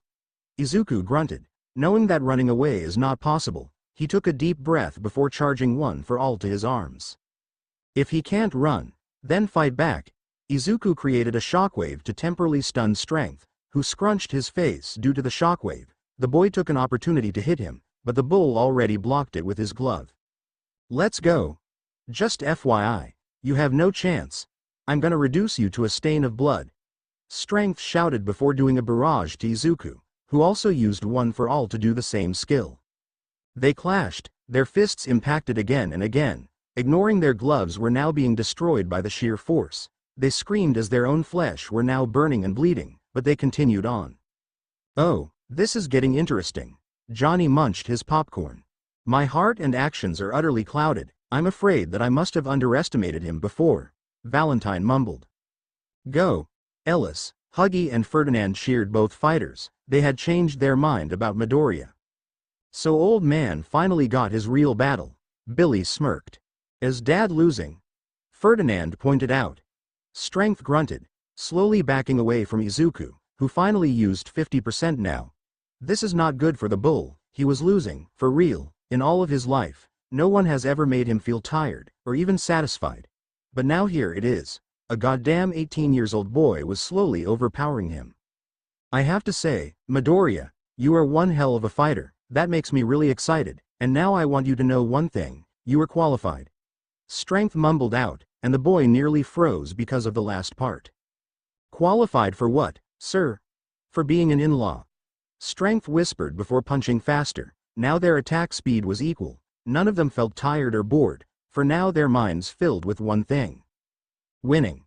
Izuku gritted his teeth, readying to deliver a punch at his décolleté, and Strength was ready to punch right at his face. The two bumped their fist for the last time before using all of their might to punch the hell out of their opponent. Ah! Two of them screamed, punching right at each other's weak point. A loud smack was so loud that it caused a shockwave, destroying everything in the room. The two fighters fist punched right where they wanted. Izuku hit directly at Strength's décolleté, and the bull punched right at Izuku's cheek. Everyone was watching with excitement, wondering about them, about when will they continuing their fight. They let out a, oh, when they saw Izuku and Strength shifted their arms slightly, before they eventually fell down to the ground at the same time. Wait, if both of them were defeated at the same time, who wins? Ellis scratched his head. The one with the greater spirit, Valentine mumbled. Okay, whatever, Shakespeare. Billy patted Valentine's shoulder. I believe that Deku ni won. Eri declared, looking at the brother's eyes. Deku ni wins because he didn't give up, and he gave his best to fight Mr. Strength. That makes Deku ni a better fighter. That's right, because Izu went plus ultra, he won because he fought fair and didn't back down. Pony nodded with Eri. The brothers were surprised. Thinking about the battle, it was indeed Midoriya going with all of his might to defeat their father, but Strength certainly didn't back down either. Every time Izuku punched him or planning or trick, he knew it all. That makes Strength a smarter fighter. I'm home. A woman announced. All of them froze except Eri, who was confused about why their face fell when the woman announced her arrival. The brothers all yelled at each other before dragging Strength and Izuku's body to the living room. Pony took Eri's hand and followed them. Shit, we gotta do fast. Ellis whispered, navigating the hall. Oh hey, should we make a distraction or something like that? Huggy proposed, which got a chuckle from Ferdinand. No, Mom's not gonna get fooled like Oi. Huggy got the right idea, we need a distraction. Billy smirked, looking at Eri. What do you need her for? Pony shielded the little girl. Oh, nothing Pony. We just need a distraction, a cute distraction. Billy leaned closer to Eri, who hid her face into Pony's shirt. Oi, little girl, we just need you for a moment, and you're not gonna be hurt or anything like that. Really? Eri asked, still hiding her face. Of course, this is for Deku ni, right? So do you want to help him? Eri nodded without a hesitation. She really wanted to help Deku. She stepped out, looking at Billy's eyes. She nodded again. What are we gonna do? Billy smirked harder. The woman from earlier sighed, taking off her shoes. She smiled upon seeing more pairs of shoes, indicating her husband and her sons were here now. She bounced in happiness, her toes tiptoeing. She let out a squeak when she saw a girl with horns standing at the hall. A girl with horn, not with horns. She comically dashed toward the little girl, smiling. So, may I ask who you are? I'm Eri. She timidly answered, looking at the door to see Billy and the rest were carrying Izuku and Strength silently to the living room. Eri looked back at the kind lady, trying to think a plan to buy them some more time. My name Eri, I'm 8 years old, my house is in the northeast section of Musutafu, where all the hero schools are, and I am not married. I live as an adopted daughter with my papa, and I get home every day by 8 p.m. at the latest. I don't play smoke, but I occasionally drink soda. I'm in bed by 10 p.m., and make sure I get 8 hours of sleep, no matter what. After having a glass of apple juice and training my quirk about 20 minutes before going to bed, I usually have no problem sleeping until morning. Just like a baby, I wake up without any fatigue or stress in the morning. I was told there were no issue in my last checkup. The lady tilted her head. The girl was recapping her whole routine in front of her. Sure, the girl was cute, but this is crazy. It was like a speech was taken from a man who just wants to a quiet life. Alright, Eri, I have to put my stuffs in the kitchen and you want some apples? The lady asked. Eri nodded without a hesitation upon hearing apples. The little girl bounced in happiness, strolling down the hall with the lady, but Eri almost forgot her true purpose. Ah, wait a minute, kind lady. The woman turned around to see a stammering Eri. I need you to go around the living room. The woman narrowed her eyes, her head slowly turned around creepily. What did my husband do this time? You, nothing. Eri faked a smile. Really? Eri nodded again. That's sussy. The woman suddenly ran toward the living room, ignoring the little girl shouting. She growled angrily upon reaching the room, only to see Izuku and Strength sitting on the sofa, playing chess. Oh. The lady smiled as the wholesome scene of her husband playing chess with Pony's friend. She smiled before going to the kitchen to prepare some dinner. Phew, that was close. Ellis wiped the sweat falling from his forehead. We're lucky. Billy mumbled. The woman hummed before realizing something. Strength doesn't know how to play chess, but never mind. She continued humming until she saw the boxing room. It was completely destroyed, the walls fell off and the equipment scattered everywhere. Her eyes turned bloodshot, veins popped out of her arms, before running toward the living room again. Strength! She screamed before jumping high in the air. Ah no! The bull screamed for forgiveness. Hello Izuku. My name is Shinsu. It's very nice to meet you. The woman named Shinsu shook Izuku's hand. The boy's sweat dropped at the sight of strength being forced to clean the mess at the boxing room. Wives are truly powerful. Izuku would take this as the best life advice. Why don't you have some dinner? I guess you are hungry from all the punchy things, right? Shinsu grinned. That would be great. Sorry for bothering you, miss. Izuku bowed 90 degrees, but the lady patted his shoulder, telling the boy to stand up. Izuku bowed one more time before moving toward Eri, roughing her head before crouching down to her level. Hey Eri. Deku ni. She pouted, clutching his pants. You did it. Of course I did it, because I'm Deku. He grinned. Pony smiled, walking closer to pat his head, although she was so worried when he almost lost the fight, and it could probably kill him if he didn't use his power to balance the fight. But overall, he is safe now, and Pony was happy about that. Billy snapped his fingers at the student's face, which got them out of their thoughts. Oi oi, dinner is here. Oh right, let's go, Eri. Izuku took the girl's hand and took her to the dining room. Right when they reached near the room, a hint of smell that Eri loves immediately was inhaled by them. The smell was so delicious, like it was so addicting. Eri bounced when she realized the smell, tugging Izuku's sleeve. Deku ni, apples. Izuku inhaled the smell again. It was indeed smell of apples. Yes, Eri, apples. Eri gasped before raising her hands in the air, yelling. Yay. Although it was loud and irritating, everyone cooed at the little girl breakdancing in excitement. Shinsu looked at Strength, who shook his head and whispered, 7 is enough.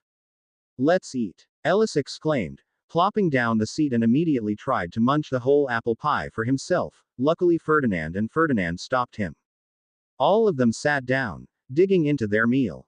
While everyone was enjoying the dinner, Eri and Pony were eating apples like horses. Izuku deadpanned, looking dumbly at the food, which is only apples and apples. Apple pies, apple juice, apple mashed with potatoes, and apple soup. What is this? A buffet of apples. But never mind, Izuku was hungry, and apples are good too, so he didn't complain about the food. He scooped a piece of apple pie and ate it, chewing it a few times before swallowing it, and his eyes opened up. Yumai. Izuku scooped one piece again and immediately ate it. It tasted so great, so delicious. He did it again, and again, until the cake was nearly gone. Everyone's mouths opened wide as their favorite food was getting eaten by the boy. Sto. Strength tried to protest, but a glare from Shinsu was enough to silence him. He released a huff before angrily sitting down, growling. Fine.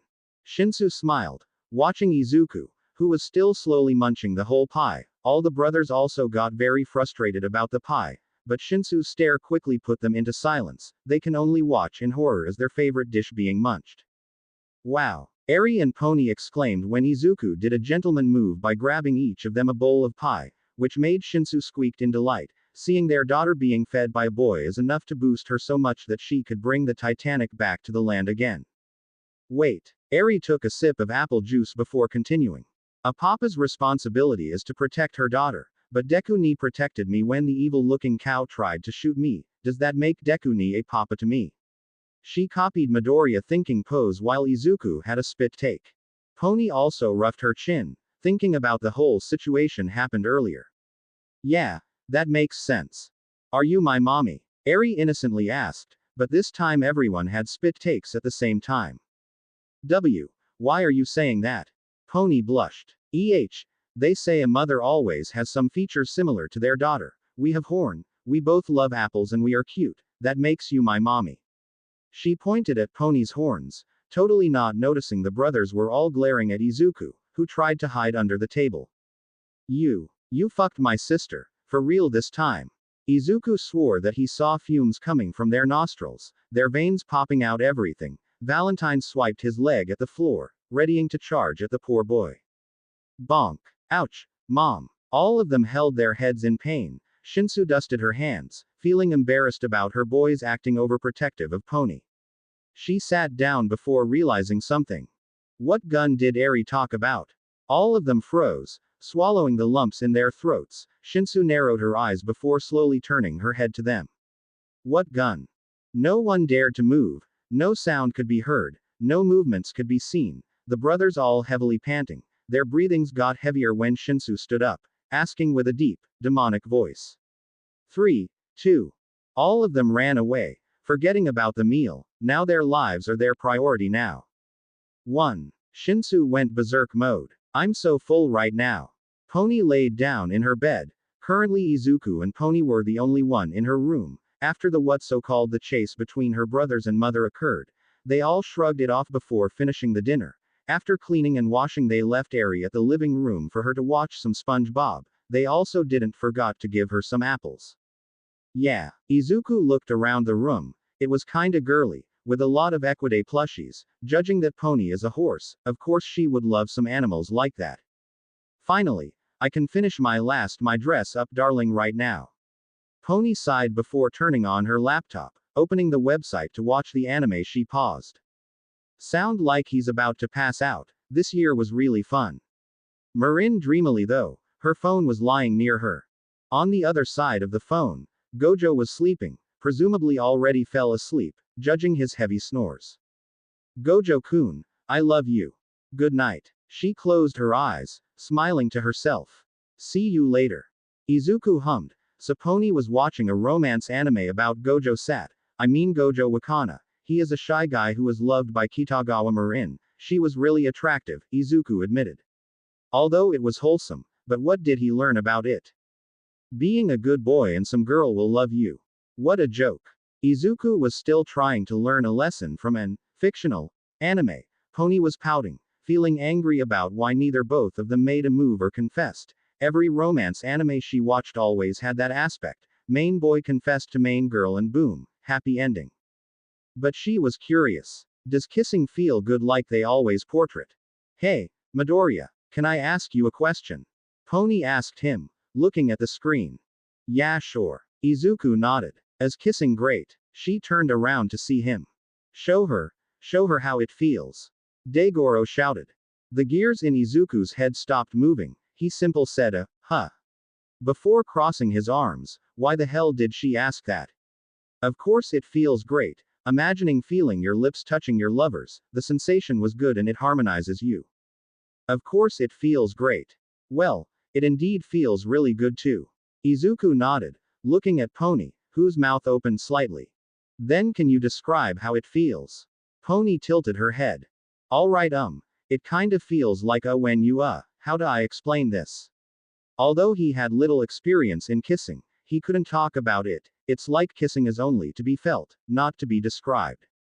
Just like love. Pony fiddled with her fingers. If he couldn't not describe it, feel it. Hey, if you can't, then how about we kiss, for real? Immediately a blush covered Izuku's face, feeling embarrassed about what Pony just said. Wait, for real? A nod from Pony answered his question. But okay. He nodded, walking closer to the horse girl. Pony jumped in excitement, giggling and walking closer to Izuku. She steadily wrapped her hands around Izuku's body, just like some anime taught her. Izuku wet his lips before slowly leaning closer to Pony, who accidentally leaned too fast, making them smash their lips instead of kissing.